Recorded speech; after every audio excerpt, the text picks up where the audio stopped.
ಪಂಚಾಯಿತಿ ವಿಶೇಷ ಕಾರ್ಯಕ್ರಮಕ್ಕೆ ಸ್ವಾಗತ. ನಾನು ಹರಿಪ್ರಸಾದ್. ದಿನದ ಪ್ರಮುಖ ಸುದ್ದಿಗಳ ನಿಖರ ವರದಿ, ಯಾವುದೇ ಪಕ್ಷಪಾತವಿಲ್ಲದ ನೇರ ಮಾತು, ನಿಮ್ಮನ್ನ ದಾರಿ ತಪ್ಪಿಸದ ವಿಶ್ವಾಸಾರ್ಹ ವಿಶ್ಲೇಷಣೆ. ಇದುವೇ ನ್ಯೂಸ್ 18ನ ಪಂಚಾಯಿತಿ. ಮೈಸೂರಿನ ಉದಯಗಿರಿಯಲ್ಲಿ ಗಲಭೆ ಎಬ್ಬಿಸಿದ್ದ ಗುಳ್ಳೆ ನರಿಗಳ ಬೇಟೆ ಶುರುವಾಗಿದೆ. ಪೊಲೀಸರು ಇವತ್ತು 8 ಮಂದಿಯನ್ನು ಅರೆಸ್ಟ್ ಮಾಡಿದ್ದಾರೆ. ಓರ್ವ ಮೌಲ್ವಿ ತಾನೊಬ್ಬ ಧರ್ಮ ಪಾಲನೆಯ ದಾರಿ ತೋರಿಸಬೇಕಾದವನು ಅನ್ನೋದನ್ನು ಕೂಡ ಮರೆತು ಧರ್ಮ ರಕ್ಷಣೆಯ ಹೆಸರಿನಲ್ಲಿ ಪ್ರಚೋದನೆ ಕೊಟ್ಟಿರುವಂತಹ ಮಾತುಗಳು ಈಗಾಗಲೇ ವೈರಲ್ ಆಗಿವೆ. ಇದರ ನಡುವೆ ಸರ್ಕಾರ, ಸಚಿವರು, ಶಾಸಕರ ಎಡಬಿಡಂಗಿತನದ ಹೇಳಿಕೆಗಳು ಕೂಡ ಪೊಲೀಸರ ರಕ್ಷಣೆಗಿಂತ ಕಲ್ಲು ತೂರಿದವರನ್ನು ಕಾಪಾಡುವ ಹಿತಾಸಕ್ತಿಯಿಂದ ಕೂಡದಂತೆ ಕಾಣ್ತಾ ಇದೆ. ಇದುವೇ ಇವತ್ತಿನ ಪಂಚಾಯಿತಿಯ ಮೊದಲ ಸುದ್ದಿ. ಈಗಲೇ ಅಮಾಯಕರ. ರಾಜ್ಯದಲ್ಲಿ ನಡೆದ ಗಲಭೆ ಪ್ರಕರಣಗಳಲ್ಲಿ ಇತ್ತೀಚೆಗೆ ಅಮಾಯಕರು ಎಂಬ ಹಣೆಪಟ್ಟಿ ಕಟ್ಟುವಂಥ ಟ್ರೆಂಡ್ ಜೋರಾಗಿದೆ. ಡಿಜೆ ಹಳ್ಳಿ, ಕೆಜಿ ಹಳ್ಳಿಯಲ್ಲಿ ಬೆಂಕಿ ಇಟ್ಟ ಕೊಳ್ಳಿದೆವ್ವಗಳನ್ನು ಕಡೆಗೆ ಅಮಾಯಕರು ಅಂತ ಹೇಳೋದಕ್ಕೆ ಶುರು ಮಾಡಿದರು. ಹಳೆ ಹುಬ್ಬಳ್ಳಿ ಪೊಲೀಸ್ ಠಾಣೆಗೆ ಮುತ್ತಿಗೆ ಹಾಕಿ ದಾಂಧಲೆ ಎಬ್ಬಿಸಿದವರನ್ನ ಅಮಾಯಕರು ಅಂತ ಬಿಂಬಿಸಲಾಗಿತ್ತು.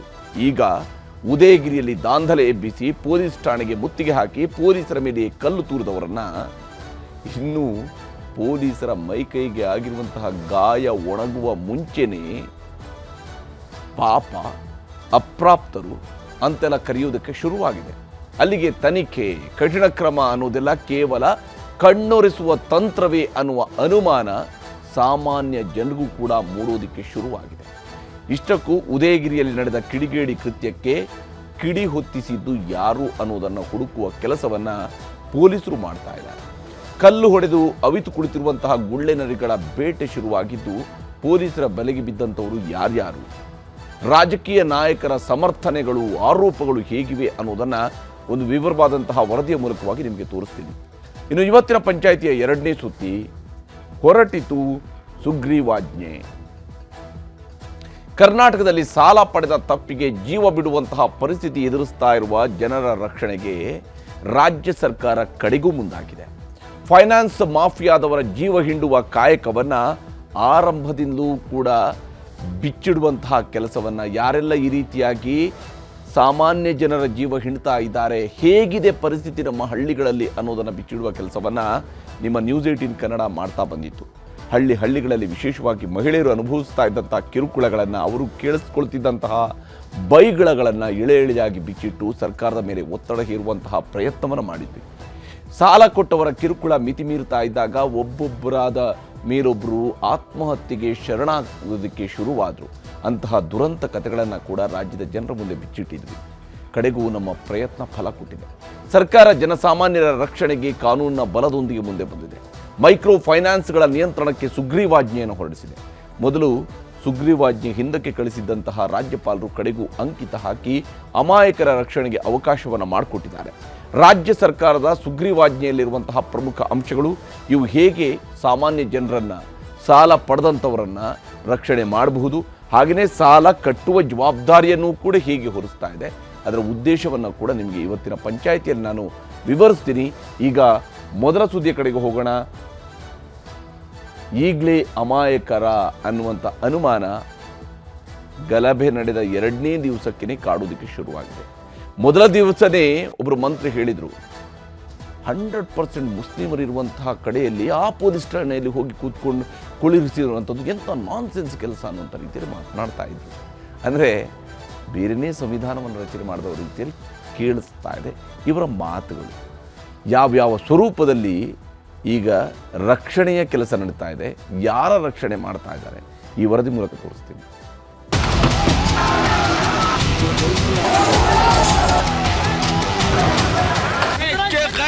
मुस्लिम जिंदा है, दीन पे मर मिटने का जज्बा कल भी था और आज भी है.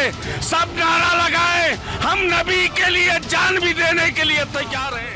ನಂಜಿನ ಮಾತು, ಪ್ರತೀಕಾರಕ್ಕೆ ಪ್ರಚೋದನೆ, ಧರ್ಮದ ದಾರಿಯಲ್ಲಿ ನಡೆಯಲು ಸಾಮಾನ್ಯ ಜನರಿಗೆ ಬೋಧಿಸಬೇಕಿದ್ದ ಧರ್ಮಗುರುವಿನ ಬಾಯಿಂದ ಬಂದಿದ್ದು ಮಾತ್ರ ಧರ್ಮಗಳ ನಡುವೆ ವಿಷ ಬಿತ್ತುವ ಮಾತುಗಳು. ಇಂತಹ ಮಾತುಗಳ ಪರಿಣಾಮವೇ ಉದಯಗಿರಿಯಲ್ಲಿ ರಾತ್ರೋರಾತ್ರಿ ನಡೆದ ದಾಂಧಲೆ. ಪೊಲೀಸರ ಮೇಲೆಗೆ ಕೈಯತ್ತೋ ತಾಕತ್ತು ಈ ಪುಂಡರಿಗೆ ಬಂದಿತ್ತು.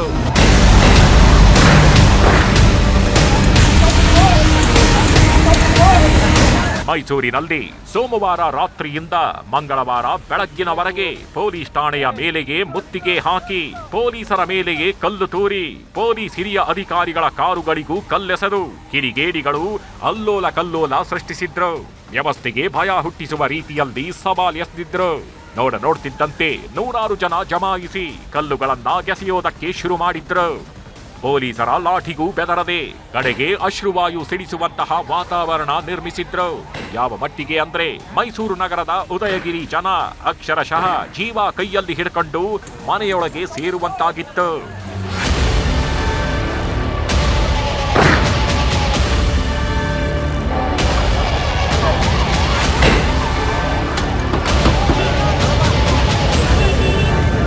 ಸೋಷಿಯಲ್ ಮೀಡಿಯಾದಲ್ಲಿ ಹರಿಬಿಟ್ಟಿದ್ದ 3 ಫೋಟೋ ಮೈಸೂರಿನ ಉದಯಗಿರಿಯಂದೇ ಅಲ್ಲೋಲ ಕಲ್ಲೋಲ ಮಾಡಿತ್ತು.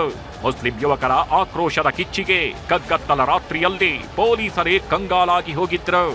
ಇದರ ಜಾಡು ಹಿಡಿದು ತನಿಖೆಗಿಳಿದ ಪೊಲೀಸರಿಗೆ ಈಗ ಒಂದೊಂದೇ ಸತ್ಯ ಕಥೆಗಳು ಗೋಚರಿಸೋದಕ್ಕೆ ಶುರುವಾಗಿವೆ.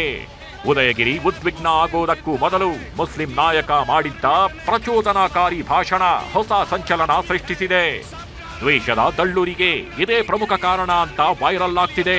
मैसूर के मुसलमानों से गुजारिश करता हूँ, जब नामूसे रिसालत की बात आए तो हमें ये खोकर गुस्ताखे रसूल का मुंह तोड़ जवाब देना है, मुंह तोड़ जवाब देना है, मुंह तोड़ जवाब देना है.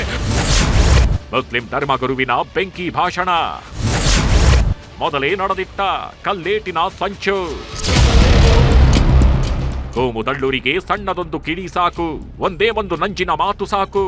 ಮೈಸೂರಿನ ಉದಯಗಿರಿಯಲ್ಲಾದ ಕಲ್ಲೇಟಿನ ಕದನ ಇದಕ್ಕೆ ಉತ್ತಮ ಉದಾಹರಣೆ. ಉದಯಗಿರಿ ಉದ್ವಿಗ್ನ ಆಗೋದಕ್ಕೂ ಮೊದಲು ಮುಷ್ತಾಕ್ ಅನ್ನೋ ಮುಸ್ಲಿಂ ಧರ್ಮಗುರು ದ್ವೇಷದ ಕಿಚ್ಚು ಹೊತ್ತಿಸಿದ್ದ. ನಮಗೆ ಧರ್ಮ ರಕ್ಷಣೆಯ ಬದ್ಧತೆ ಇದೆ, ಇದು ನಿನ್ನೆಯೂ ಇತ್ತು, ಇವತ್ತೂ ಇದೆ, ನಾಳೆಯೂ ಇರುತ್ತೆ. ನಮ್ಮ ಧರ್ಮಕ್ಕಾಗಿ ನಮ್ಮ ಪ್ರಾಣ ಬೇಕಾದ್ರೂ ಕೊಡ್ತೀವಿ, ಅಷ್ಟೇ ಯಾಕೆ ನಮ್ಮ ಮಕ್ಕಳ ಪ್ರಾಣ ಬೇಕಾದ್ರೂ ಕೊಡ್ತೀವಿ. ಮೈಸೂರಿನ ಎಲ್ಲಾ ಮುಸ್ಲಿಮರು ಒಂದಾಗಬೇಕು ಅಂತ ಕರೆ ಕೊಟ್ಟಿದ್ದ. ಇದೇ ಭಾಷಣದಿಂದಲೇ ಉದಯಗಿರಿ ಪರಿಸ್ಥಿತಿ ಬದಲಾಗಿದ್ದು ಅನ್ನೋ ಅನುಮಾನ ಕಾಡುವುದಕ್ಕೆ ಶುರುವಾಗಿದೆ. जब नामूसे रिसालत की बात आए तो हमें ये खोकर गुस्ताखे रसूल का मुंह तोड़ जवाब देना है, मुंह तोड़ जवाब देना है, मुंह तोड़ जवाब देना है. ಕಲ್ಲು ತೂರಿದ ಸೈತಾನರಿಗೆ ಖಾಕಿ ತಲಾಶ್. ಪ್ರಚೋದನಕಾರಿ ಭಾಷಣ ಮಾಡಿದ ಮುಫ್ತಿ ಮುಷ್ತಾಕ್ಗೆ ಬಲೆ ಬೀಸಿರೋ ಪೊಲೀಸರು ಎಫ್ಐಆರ್ನಲ್ಲಿ ಮಾತ್ರ ಈತನ ಹೆಸರು ಉಲ್ಲೇಖಿಸಿಲ್ಲ. CCTV, mobile tower, mobile video record ಹಿಡ್ಕೊಂಡು ಸಿಸಿಬಿ ಜೊತೆ ಸೈಬರ್ ಪೊಲೀಸರು ವಿಧಿವಿಜ್ಞಾನ ತಂಡ ತಲಾಶ್ ಮಾಡ್ತಿದೆ. ಇದರ ಬೆನ್ನಲ್ಲೇ 1000 ಮಂದಿ ಅಂತ ಅಂದಾಜಿಸಲಾಗಿದ್ದು 1000 ಜನರ ಮೇಲೆ ಎಫ್ಐಆರ್ ಬಿದ್ದಿದ್ದು. ಇದರಲ್ಲಿ ಪ್ರಮುಖ 8 ಆರೋಪಿಗಳನ್ನ ಲಾಕ್ ಮಾಡಿದ್ದಾರೆ. ಮೊದಲ ಆರೋಪಿಯಾಗಿ ಸುಹೇಲ್ ಅಲಿಯಾಸ್ ಸೈಯದ್ ಸುಹೇಲ್ ಬಿನ್ ಸೈಯದ್, ಶಾಂತಿನಗರ. Raheel Pasha son of Khalil Pasha, Shantinagar. ಸೈಯದ್ ಸಾದಿಕ್ ಬಿನ್ ನವೀದ್, ಗೌಸಿಯಾನಗರ. ಅಯಾನ್ ಬಿನ್ ಜಬೀವುಲ್ಲಾ, ಶಾಂತಿನಗರ. ಏಜಾಜ್ ಬಿನ್ ಅಬ್ದುಲ್ ವಾಜಿದ್, ಸತ್ಯನಗರ.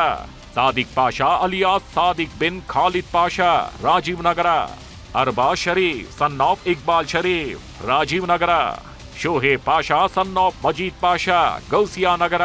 ಈ 8 ಆರೋಪಿಗಳನ್ನ ಪೊಲೀಸರು ಎತ್ತಾಕೊಂಡು ಬಂದಿದ್ದಾರೆ. ಉದಯಗಿರಿ ಪೊಲೀಸರು ಇಂದು ದೊಂಬಿ ಎಬ್ಬಿಸಿದ ದೂರ್ತರ ಬೇಟೆ ಶುರು ಮಾಡಿದ್ದಾರೆ. ರಾತ್ರಿಯ ಹೊತ್ತಲ್ಲಿ ಸಿಕ್ಕಿದ್ದೇ ಚಾನ್ಸ್ ಎಂಬ ರೀತಿಯಲ್ಲಿ ಬಾಲ ಬಿಚ್ಚಿದ್ದ ಕಿಡಿಗೇಡಿಗಳ ಪೈಕಿ 50 ರಿಂದ 80 ಜನರ ಗುರುತು ಪತ್ತೆ ಹಚ್ಚಿದ್ದು ಒಬ್ಬೊಬ್ಬರ ಹೆಡೆಮುರಿ ಕಟ್ಟಲು ಮುಂದಾಗಿದ್ದಾರೆ. ಪೊಲೀಸರು ಹೀಗೆಲ್ಲ ಕೆಲಸ ಮಾಡಿದ್ರೆ ನಿನ್ನೆ ತಾನೊಬ್ಬ ಸಂವಿಧಾನದ ಅಡಿಯಲ್ಲಿ ಪ್ರಮಾಣ ವಚನ ಸ್ವೀಕರಿಸಿದ ಮಂತ್ರಿ ಅನ್ನೋದನ್ನ ಮರೆತು ಸಹಕಾರ ಸಚಿವ KN ರಾಜಣ್ಣ ಪೊಲೀಸರ ಮೇಲೆಗೆ ಗೂಬೆ ಕೂರಿಸುವ ಪ್ರಯತ್ನ ಮಾಡಿದ್ರು. ಈ ಪೊಲೀಸ್ನವ್ರಿಗೆ ಕಾಮನ್ ಸೆನ್ಸ್ ಐತೆ ಇಲ್ಲ ನನಗೆ ಗೊತ್ತಿಲ್ಲ. ಉದಯಗಿರಿ ಇರ್ತಕ್ಕಂಥದ್ದು 100% ಮುಸ್ಲಿಂ ಪಾಪ್ಯುಲೇಷನ್ ಏರಿಯಾ. ಅವನೊಬ್ಬನ ತಗೊಂಡೋಗಿ ಆ ಸ್ಟೇಷನ್ಗೆ ಯಾಕೆ ಕರ್ಕೊಂಡು ಹೋಗ್ಬೇಕು? ಬೇರೆ ಸ್ಟೇಷನ್ಗಳು ಇರೋದಿಲ್ಲ ಇವ್ರಿಗೇನು ಕಾಮನ್ ಸೆನ್ಸ್ ಇದೆಯಾ ಪೊಲೀಸ್ನವ್ರಿಗೆ? ಸೊ ನನಗಂತೂ ಕೂಡ ಈ ಆಡಳಿತ ನಡೆಸೋದು ಬರೀ ಮಂತ್ರಿಗಳು ಮಾಡ್ತಾರೆ ಅಂತಲ್ಲ, ಈ ಬ್ಯೂರೋಕ್ರಾಟ್ಸ್ ಏನಿದ್ದಾರೆ ಅವ್ರಿಗೆ ಕಾಮನ್ ಸೆನ್ಸ್ ಇರಬೇಕು.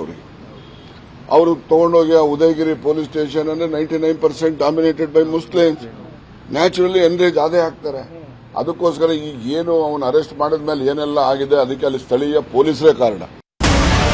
ತನಿಖೆ ನಡೆಯೋದಕ್ಕೂ ಮೊದಲೇ ಪೊಲೀಸರ ಮೇಲೆಗೆ ತಪ್ಪು ಹೊರಿಸಿ ಕಲ್ಲುಗೆಸದ ಕಿಡಿಗೇಡಿಗಳು ಮಾಡಿದ್ದೇ ಸರಿ ಎಂಬ ರೀತಿಯಲ್ಲಿ ಸಚಿವ ರಾಜಣ್ಣ ಮಾತನಾಡಿದ್ರು. ಮುಸ್ಲಿಮರು 100% ಇರುವಲ್ಲಿಗೆ ಹಾಗಿದ್ದರೆ ನಮ್ಮ ರಾಜ್ಯದಲ್ಲಿ, ನಮ್ಮ ಸಂವಿಧಾನದಲ್ಲಿ ಬೇರೆಯದ್ದೇ ಕಾನೂನೇನಾದ್ರೂ ಇದೆಯಾ ಎಂಬ ಅನುಮಾನ ಸಾಮಾನ್ಯ ಜನರಿಗೆ ಬರುವ ರೀತಿಯಲ್ಲಿ ಇದೇ ರಾಜಣ್ಣ ಮಾತಾಡಿದ್ರು. ಆದ್ರೆ ಇಂದು ಗೃಹ ಸಚಿವ ಪರಮೇಶ್ವರ್ ಹಾಗೂ ಉಪಮುಖ್ಯಮಂತ್ರಿ ಡಿಕೆ ಶಿವಕುಮಾರ್ ಪೊಲೀಸರ ಕ್ರಮವನ್ನ ಸಮರ್ಥಿಸಿಕೊಂಡಿದ್ದಾರೆ. ಯಾರ್ದು ಮುಲಾಜಿಲ್ದೇನೆ ನಾವು ಅವ್ರ ಮೇಲೆ ಕ್ರಮ ತಗೊಳ್ತೀವಿ. ಪೊಲೀಸ್ ಸ್ಟೇಷನ್ಗೆ ಕಲ್ಲೊಡಿತಾರೆ, ಪೊಲೀಸ್ ಸ್ಟೇಷನ್ಗೆ ಜಖಂ ಮಾಡ್ತಾರೆ ಅಥವಾ ಕಾರ್ಗಳ ಬಗ್ಗೆ ಜಖಂ ಮಾಡ್ತಾರೆ. ಅದೆಲ್ಲ ಮಾಡಿದಾಗ ಅವರನ್ನ ಸುಮ್ಮನೆ ಬಿಡೋದಕ್ಕಾಗೋದಿಲ್ಲ.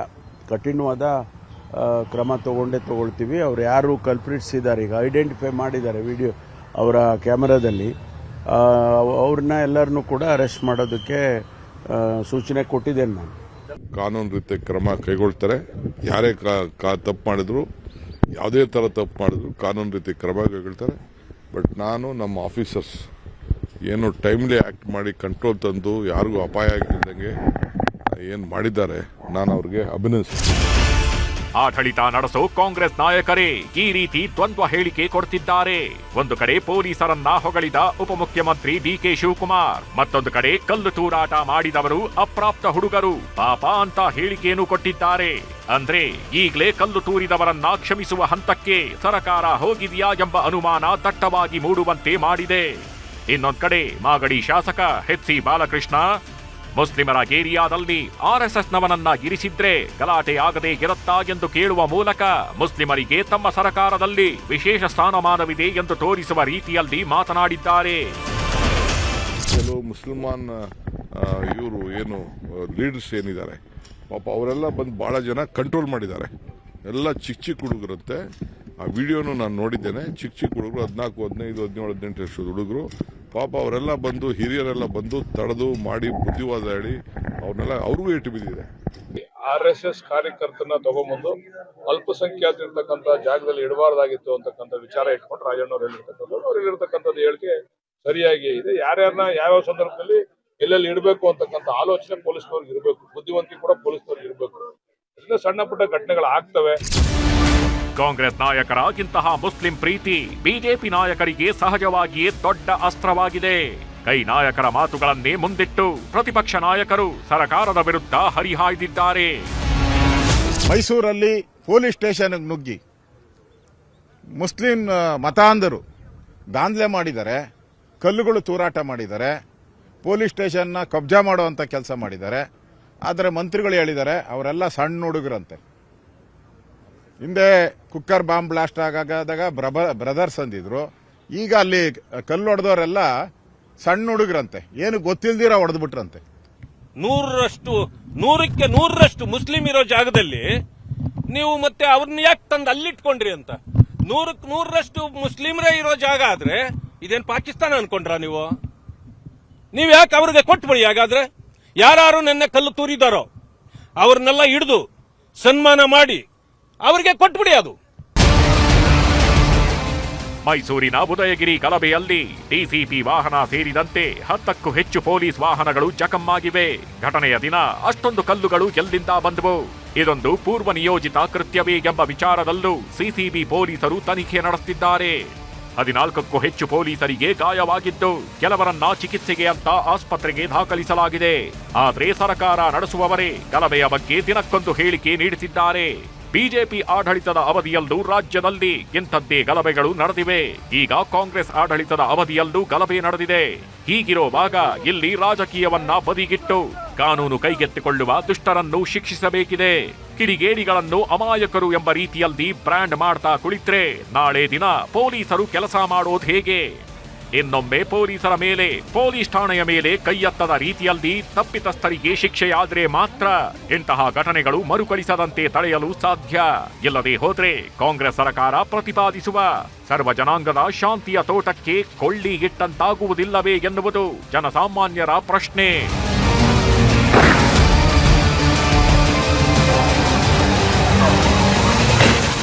Bureau report, news 18. 14 ಜನ ಪೊಲೀಸರಿಗೆ ಗಾಯ ಆಗಿರುವಂಥ ಘಟನೆಯನ್ನು ಒಬ್ಬ ಶಾಸಕ ಹೇಳ್ತಾರೆ, ಅದೊಂದು ಸಣ್ಣ ಘಟನೆ ಆಗಿದೆ, ಇಂಥ ಸಣ್ಣ ಪುಟ್ಟ ಘಟನೆ ನಡೀತಿರುತ್ತೆ. ಅಲ್ಲ, ಈ ರಾಜಕಾರಣಿಗಳಿಗೆ ದೊಡ್ಡ ಘಟನೆ ಆಗಬೇಕು ಅಂದರೆ ಏನಾಗಬೇಕು ಅಂತ ಹೇಳುವಂಥದ್ದು. ಇದು ಸಣ್ಣ ಘಟನೆ ಅಂತ ಹೇಳಿದರೆ ನಮ್ಮ ರಾಜಕಾರಣಿಗಳಿಗೆ ಇದು ದೊಡ್ಡ ಘಟನೆ ಅಂತೇಳಿ ಆಗೋದಕ್ಕೆ ಏನಾಗಬೇಕು, ಯಾವ ಸ್ವರೂಪದ ಮಾತುಗಳಿವು ಅಂತೇಳಿ. ಅಂದರೆ ಇಂತಹ ಕಿಡಿಗೇಡಿಗಳ ಬಗ್ಗೆ ಆಡಳಿತ ನಡೆಸೋರಿಗೆ ನಿರ್ಲಕ್ಷ್ಯ ಇದ್ದರೆ ಈ ಕಿಡಿಗೇಡಿತನ ಮತ್ತಷ್ಟು ಜಾಸ್ತಿ ಆಗುವ ಚಾನ್ಸಸ್ ಇರುತ್ತೆ. ಇದರ ಬಗ್ಗೆ ಎಚ್ಚೆತ್ತುಕೊಳ್ಬೇಕಾಗಿರುವಂಥದ್ದು ಸರ್ಕಾರದ ಜವಾಬ್ದಾರಿ ಆಗುತ್ತೆ. ನಾಗರಿಕ ಸಮಾಜದಲ್ಲಿ ನಾಗರಿಕರ ರೀತಿಯಲ್ಲೇ ವರ್ತಿಸಬೇಕು. ಯಾರೇ ಆದರೂ ಕೂಡ ನಾಗರಿಕ ಸಮಾಜದಲ್ಲಿದ್ದಾಗ ನಾಗರಿಕರ ರೀತಿಯಲ್ಲೇ ವರ್ತಿಸಬೇಕು. ಕಾನೂನಿನ ಪ್ರಕಾರವಾಗಿಯೇ ನಡ್ಕೊಳ್ಬೇಕು. ಕಾನೂನಿನ ಅಡಿಯಲ್ಲಿನೇ ಕಾರ್ಯನಿರ್ವಹಣೆ ಮಾಡಬೇಕು. ಅದಕ್ಕಾಗಿ ಇರುವಂಥದ್ದು ಸರ್ಕಾರಗಳು. ಆದರೆ ಯಾರನ್ನೂ ರಕ್ಷಣೆ ಮಾಡುವಂತಹ ನಿಟ್ಟಿನಲ್ಲಿ ಮಾತನಾಡುವಂಥ ಇನ್ನಾದರೂ ನಿಲ್ಲಿಸಬೇಕಾಗಿರುವಂಥದ್ದು ಇಲ್ಲಿರುವ ಅಗತ್ಯತೆ. ಸರ್ಕಾರದ ಸುಗ್ರೀವಾಜ್ಞೆ ಕಡೆಗೂ ಕೂಡ ಹೊರಟಿದೆ. ಯಾಕಂದರೆ ಮೈಕ್ರೋ ಫೈನಾನ್ಸ್ಗಳ ಕಿರುಕುಳ ಯಾವ ಮಟ್ಟಕ್ಕೆ ಹೋಗಿತ್ತು ಅನ್ನೋದನ್ನು ಇಡೀ ಕರ್ನಾಟಕ ನೋಡಿದೆ. ನಾವು ಕೂಡ ಹಲವಾರು ವರದಿಗಳ ಮೂಲಕ ನಿಮಗೆ ತೋರಿಸಿದ್ದೀವಿ. ಒಬ್ಬ ಹುಡುಗನ ಮಾತು ಇವತ್ತು ಕೂಡ ಕಿವಿಯಲ್ಲಿ ಕೇಳಿಸ್ತಾ ಇರುವಂಥದ್ದು. ಆತ ಹೇಳಿರುವಂತಹ ಮಾತುಗಳು ಚಾಮರಾಜನಗರದಲ್ಲಿ ಊರಿಂದ ಊರಿಗೇನೆ ಗುಳೆ ಹೋದಂಥ ಆಮೇಲೆ ಆತ ಹೇಳಿರುವಂಥದ್ದು, ಈ ಸಾಲ ಕೊಟ್ಟಂಥವರು ಬಂದು ಅಪ್ಪ ಅಮ್ಮನಿಗೆ ಬಾಯಿಗೆ ಬಂದಂಗೆ ಬೈತಾರೆ ಅಂತೇಳಿ. ಅಂದರೆ ಬೆಳೀತಿರುವ ಮಕ್ಕಳ ಮನಸ್ಸಿನ ಮೇಲೆ ಎಂಥ ಪರಿಣಾಮವನ್ನು ಅದು ಬೀರಿರ್ಬೋದು ಅನ್ನೋಂಥದ್ದು ಕೂಡ ಅರ್ಥ ಆಗುತ್ತೆ. ಈಗ ಕಡೆಗೂ ಸರ್ಕಾರದಿಂದ ಒಂದು ಸುಗ್ರೀವಾಜ್ಞೆ ಹೊರಟಿದೆ. ಮೈಕ್ರೋ ಕಿರುಕುಳಕ್ಕೆ ಲಗಾಮ ಹಾಕೋದಕ್ಕಾಗಿ ಬಂದಿದೆ ಈ ಸುಗ್ರೀವಾಜ್ಞೆ. ಬಹಳ ಮುಖ್ಯವಾಗಿ ಯಾರೆಲ್ಲ ಸಾಲ ಪಡೆದಿದ್ದಾರೆ ಅಂತಹ ವಿಚಾರಗಳಲ್ಲಿ ಮೈಕ್ರೋ ಫೈನಾನ್ಸ್ ಮೂಲಕವಾಗಿ ಅವರ ವಿಚಾರಕ್ಕೆ ಸಂಬಂಧಪಟ್ಟಂತೆ, ಅವರ ರಕ್ಷಣೆಗೆ ಸಂಬಂಧಪಟ್ಟಂತೆ ಕರ್ನಾಟಕ ಮೈಕ್ರೋ ಫೈನಾನ್ಸ್ ಕಂಪನಿಗಳು ಹಣ ಲೇವಾದೇವಿ ನಿಯಂತ್ರಣ ಮಸೂದೆ 2025ಕ್ಕೆ ರಾಜ್ಯಪಾಲರು ಅಂಕಿತವನ್ನು ಹಾಕಿದ್ದಾರೆ. ರಾಜ್ಯ ಸರ್ಕಾರದ ಸುಗ್ರೀವಾಜ್ಞೆಗೆ ರಾಜ್ಯಪಾಲರಿಂದ ಈಗ ಅಂಕಿತ ಬಿದ್ದಿದೆ ಮತ್ತು ಬಹಳ ಮುಖ್ಯವಾಗಿ ಅನಧಿಕೃತ ಫೈನಾನ್ಸ್ ಸಂಸ್ಥೆಗಳಿಗೆ ಇದರ ಮೂಲಕವಾಗಿ ಕಡಿವಾಣ ಹಾಕಲಾಗುತ್ತೆ. ಇನ್ನು ಮುಂದೆ ಯಾರು ರಿಜಿಸ್ಟರ್ಡ್ ಫೈನಾನ್ಸರ್ಸ್ ಅಲ್ವೋ ಅಂಥವರು ಈ ರೀತಿಯಾಗಿ ಸಾಲ ಕೊಡುವಂತೆ ಇಲ್ಲ. ಅವ್ರಿಗೆ 1 ತಿಂಗಳ ಕಾಲಾವಕಾಶ ಇದೆ ತಮ್ಮ ಕಂಪನಿಗಳನ್ನು ರಿಜಿಸ್ಟರ್ ಮಾಡಿಸ್ಕೊಳ್ಳೋದಕ್ಕೆ. ಜನಸಾಮಾನ್ಯರ ಮೇಲಿನ ದೌರ್ಜನ್ಯಕ್ಕೂ ಕೂಡ ಬ್ರೇಕ್ ಹಾಕಬೇಕಾಗಿರುವಂಥದ್ದು. ಆ ಬ್ರೇಕ್ ಹಾಕಿಸುವ ಕೆಲಸವನ್ನು ಸರ್ಕಾರ ಸುಗ್ರೀವಾಜ್ಞೆ ಮೂಲಕ ಮಾಡ್ತಾ ಇದೆ. ಯಾರೂ ಕೂಡ ಇನ್ನು ಮನೆ ಬಾಗಿಲಿಗೆ ಬಂದು ಕಿರುಕುಳ ಕೊಡುವ ಹಾಗೆ ಇಲ್ಲ. ಸಾಲಗಾರರು ನಿಟ್ಟುಸಿರು ಬಿಡುವಂತಹ ವಾತಾವರಣ ಇದರಿಂದ ನಿರ್ಮಾಣ ಆಗ್ತಾ ಇದೆ ಅನ್ನೋಂಥದ್ದನ್ನು ಕೂಡ ಈ ಸುಗ್ರೀವಾಜ್ಞೆಯಲ್ಲಿ ಉಲ್ಲೇಖವನ್ನು ಮಾಡಲಾಗಿದೆ. ವಸೂಲಾತಿ ಸಮಯದಲ್ಲೂ ಕಿರಿಕಿರಿ ಇರೋದಿಲ್ಲ ಅನ್ನುವಂಥದ್ದನ್ನು ಅಂಕಿತ ಹಾಕಿದ ನಂತರ ಮಾಡಿರುವಂಥ ಆದೇಶದಲ್ಲಿ ಹೇಳಲಾಗಿದೆ. ಸಾಮಾಜಿಕ ನ್ಯಾಯ ಕಾಪಾಡೋದಕ್ಕಾಗಿ ಈ ಸುಗ್ರೀವಾಜ್ಞೆಯನ್ನು ಹೊರಡಿಸಿದ್ದೇವೆ ಅಂತೇಳಿ ಸರ್ಕಾರ ಹೇಳಿರುವಂಥದ್ದು, ರಾಜ್ಯಪಾಲರು ಹೇಳಿರುವಂಥದ್ದು. ಮೈಕ್ರೋ ಫೈನಾನ್ಸ್ ಕಂಪನಿಗಳು ಕಿರುಕುಳ ಕೊಡುವಂತಿಲ್ಲ. ಇನ್ನು ಮುಂದೆ ಸಂಜೆ 5 ಗಂಟೆ ನಂತರ ಮನೆ ಬಾಗಿಲಿಗೆ ಬಂದು ರಾತ್ರಿಯಲ್ಲಿ ಮನೆ ಮಂದಿಯನ್ನು ಎಬ್ಬಿಸಿ ಬೈಯುವ ಹಾಗೆ ಇಲ್ಲ. RBIನ ನೀತಿ ನಿಯಮಗಳ ಪ್ರಕಾರವೇ ವಸೂಲಾತಿ ಆಗಬೇಕೇ ಹೊರತು ರೌಡಿಗಳ ಮೂಲಕವಾಗಿ ಅಲ್ಲ. ಲೇವಾದೇವಿದಾರ ಏಜೆನ್ಸಿಗಳು, ಸಂಸ್ಥೆಗಳು, ವ್ಯಕ್ತಿಗಳಿಗೂ ಕೂಡ ಇದು ಅನ್ವಯ ಆಗತ್ತೆ. ಆದರೆ ಲೇವಾದೇವಿ ಮಾಡುವಂಥ ಪ್ರತಿಯೊಬ್ಬರೂ ಕೂಡ RBIನಲ್ಲಿ ನೋಂದಣಿಯಾಗಿರುವಂಥ ಸಂಸ್ಥೆಗಳಿಗೆ ತೊಂದರೆ ಆಗಬಾರದು ಅನ್ನುವಂಥದ್ದನ್ನು ಕೂಡ ಇಲ್ಲಿ ಹೇಳಿದೆ. ಅಂದರೆ ಇಲ್ಲಿ ನೀವು ಸಾಲ ತಗೊಂಡವರು ಸಾಲ ಕಟ್ಟಬೇಡಿ ಅಂತೇಳಿ ಅಲ್ಲ, ಸಾಲ ಕಟ್ಟಬೇಕಾಗಿರೋದು ನಿಮ್ಮ ಜವಾಬ್ದಾರಿ. ಸಾಲ ಮನ್ನಾ ಆಗೋದಿಲ್ಲ, ಆದರೆ ನಿಮಗೆ ಕಿರುಕುಳ ಕೊಡುವ ಹಾಗೆ ಇಲ್ಲ ಅಂತ ಹೇಳಿ. ಸಾಲಗಾರರಿಗೆ ಹಿಂಸೆ ಕಿರುಕುಳ ನೀಡಿದರೆ ದಂಡ ಮತ್ತು ಶಿಕ್ಷೆಯನ್ನು ವಿಧಿಸುವುದಕ್ಕೂ ಕೂಡ ಈ ಸುಗ್ರೀವಾಜ್ಞೆಯಲ್ಲಿ ಅವಕಾಶ ಕೊಡಲಾಗಿದೆ. 3 ವರ್ಷಗಳವರೆಗಿನ ಜೈಲು, 1 ಲಕ್ಷ ರೂಪಾಯಿಯ ದಂಡ ವಿಧಿಸುವಂತಹದಕ್ಕೆ ಅವಕಾಶವನ್ನು ನೀಡಲಾಗಿದೆ. ಮೈಕ್ರೋ ಫೈನಾನ್ಸ್ ಕಂಪನಿಗಳ ನೋಂದಣಿ ಮಾಡಿಕೊಳ್ಳುವಂಥದ್ದು ಕಡ್ಡಾಯ ಮಾಡಲಾಗಿದೆ. ಕಡ್ಡಾಯವಾಗಿ ನೋಂದಣಿ ಆಗಬೇಕು. ಆದಾಯ ಮೂಲ ಪರಿಶೀಲಿಸಿ ಸಾಲ ನೀಡಬೇಕು. ಸುಮ್ಮನೆ ನಿಮ್ಮ ಟಾರ್ಗೆಟ್ ರೀಚ್ ಆಗೋದಕ್ಕೆ 1 ಲಕ್ಷ, 2 ಲಕ್ಷ, 3 ಲಕ್ಷ ಈ ರೀತಿಯಾಗಿ ಕೊಡುವ ಹಾಗೆ ಇಲ್ಲ. ಒಂದು ಆದಾಯದ ಮೂಲ ಇದ್ದರೆ 30,000 ರೂಪಾಯಿವರೆಗೆ ಮಾತ್ರ ಸಾಲವನ್ನು ಕೊಡಬೇಕು. ಒಂದೇ ಒಂದು ಆದಾಯದ ಮೂಲ ಇರುವಂತಹ ವ್ಯಕ್ತಿ, ಒಂದು ಕುಟುಂಬಕ್ಕೆ ಒಂದೇ ಆದಾಯದ ಮೂಲ ಇದ್ದಾಗ 30,000 ರೂಪಾಯಿವರೆಗೆ ಮಾತ್ರ ಸಾಲ ಸಿಗುತ್ತೆ. ಹೆಚ್ಚು ಆದಾಯ ಮೂಲ ಇದ್ದರೆ 50,000 ರೂಪಾಯಿವರೆಗೆ ಮಾತ್ರ ಮೈಕ್ರೋ ಫೈನಾನ್ಸ್ ಮೂಲಕವಾಗಿ ಸಾಲ ಕೊಡೋದಕ್ಕೆ ಅವಕಾಶ ಇದೆ. ಇದು ಮೈಕ್ರೋ ಫೈನಾನ್ಸ್ 50,000 ಮ್ಯಾಕ್ಸಿಮಮ್. ಸಾಲದ ಸಂಪೂರ್ಣ ಮರುಪಾವತಿಗೆ ಮುಕ್ತ ಅವಕಾಶವನ್ನು ಕೊಡಬೇಕು. ಅದಕ್ಕೆ ಬೇಕಾಗಿರುವ ಅವಕಾಶ ಕೊಡಬೇಕು. ಸಾಲ ಮರುಪಾವತಿಗೆ ದಂಡ ಹಾಕುವ ಹಾಗೆ ಇಲ್ಲ. ಬಡ್ಡಿ ಏನು ನೀವು ಹಾಕ್ತೀರಿ ಅಷ್ಟು ಮಾತ್ರ ಮಾಡ್ಬೋದು. ಅವಾಚ್ಯ ಶಬ್ದ ಬಳಕೆ, ರೌಡಿಗಳ ಬಳಸಿದರೆ ಕಠಿಣ ಕ್ರಮವನ್ನು ಕೈಗೊಳ್ಳಲಾಗುತ್ತೆ. ಒತ್ತಾಯ ಮಾಡಿ ಆಸ್ತಿ ಪತ್ರಗಳ ವಶಕ್ಕೆ ಕೂಡ ಪಡೆಯುವ ಹಾಗಿಲ್ಲ. 50,000 ರೂಪಾಯಿಗೆ ನಿಮ್ಮ ಮನೆಯನ್ನೇ ಬರ್ಕೊಡಿ ಅಂತೇಳಿ ಹೇಳುವಂಗೆ ಇಲ್ಲ. BNSS 2025 ಅಡಿಯಲ್ಲಿ ಕೇಸನ್ನು ದಾಖಲಿಸೋದಕ್ಕೂ ಕೂಡ ಅವಕಾಶಗಳನ್ನು ಕೊಡಲಾಗಿದೆ. ಫಾಸ್ಟ್ ಟ್ರ್ಯಾಕ್ ಕೋರ್ಟ್ ಮೂಲಕ ಕೇಸ್ ಇತ್ಯರ್ಥಪಡಿಸುವುದಾಗಿ ಕೂಡ ಸರ್ಕಾರ ತನ್ನ ಸುಗ್ರೀವಾಜ್ಞೆಯನ್ನು ಹೇಳಿದೆ. ಈ ಸುಗ್ರೀವಾಜ್ಞೆಯ ನಂತರ ಆದರೂ ಮೈಕ್ರೋ ಫೈನಾನ್ಸ್ಗಳ ಕಾಟ ತಪ್ಪುತ್ತಾ ಅಂತ ನೋಡಬೇಕಾಗಿದೆ. ಇದಾಗಿತ್ತು ಇವತ್ತಿನ ಪಂಚಾಯಿತಿ. ನಮಸ್ಕಾರ.